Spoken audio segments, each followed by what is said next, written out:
Look at the scoreline from that match, and you'd swear it was a routine day at the office. 4-6, 6-4, 3-6, routine 4-set. Wait, 3-set defeat. Nothing to see here, just another seed doing what seeds do to unseeded upstarts.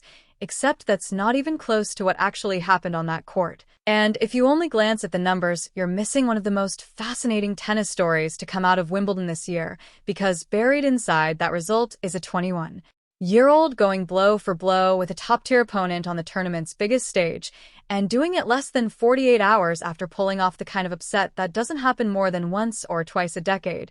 So let's rewind the tape and walk through exactly how we got here, because the ending only makes sense once you understand the beginning. And the beginning starts with a name a lot of casual tennis fans wouldn't have recognized a month ago: Alex Eala, 29 seed Filipino. Rising talent, someone the sport had been quietly buzzing about for 2 straight seasons without ever quite deciding whether the hype would translate into results on the biggest stages, and for a while it looked like just more talk.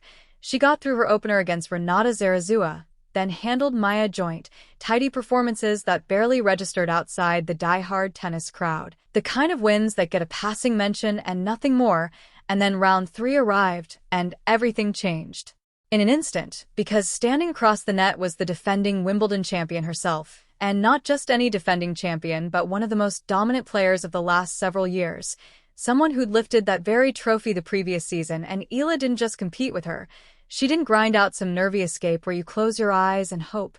She beat her in straight sets, clean, decisive, no fluke about it. And I need you to actually sit with how absurd that is for a second, because grass courts are supposed to be brutal for exactly the kind of flat, front foot, baseline-hugging tennis that Eala plays. The surface is engineered to punish that style. Low bounces, quick points, no time to load up on shots. And it didn't matter. None of the supposed rules applied that afternoon.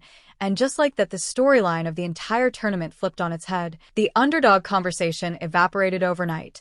Suddenly, this wasn't a plucky 29 seed anymore. This was the story of the whole fortnight, and that shift, as exciting as it sounds, is actually where things get dangerous, because winning the biggest match of your life doesn't just bring confidence, it brings a completely different kind of weight. You're no longer playing with nothing to lose, you're playing to protect something, to defend a result the entire tennis world is now watching you carry forward. And she had to do that with barely 2 days to even process what she'd pulled off, both physically and emotionally, before walking back out to face a player who happened to be seeded 13th in the world for very good reason, a player whose entire game is built around making opponents uncomfortable, around disrupting rhythm and forcing awkward decisions point after point. And in her comments afterward, Eala was refreshingly honest about just how tricky that turnaround really was. She talked about needing to manage the emotional swing in those 2 days, about letting herself feel the full weight of the Swiatek win, and then having to set it aside fast enough to be ready for round 4, and that's a far harder skill than people give it credit for. Plenty of talented players never really figure out how to do it. Careers stall out precisely because someone can't shelve a career best high quickly enough to go compete again immediately. So what actually shifted the balance in that 4th round match? Because if you ask me, it comes down to one specific thing. She pointed to herself afterward. Her serve wasn't firing the way it needed to, and that's not some minor footnote. That shot is the entire engine of her game.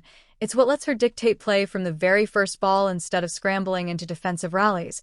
And when that one shot drops off even slightly, the entire match reshapes itself around that flaw.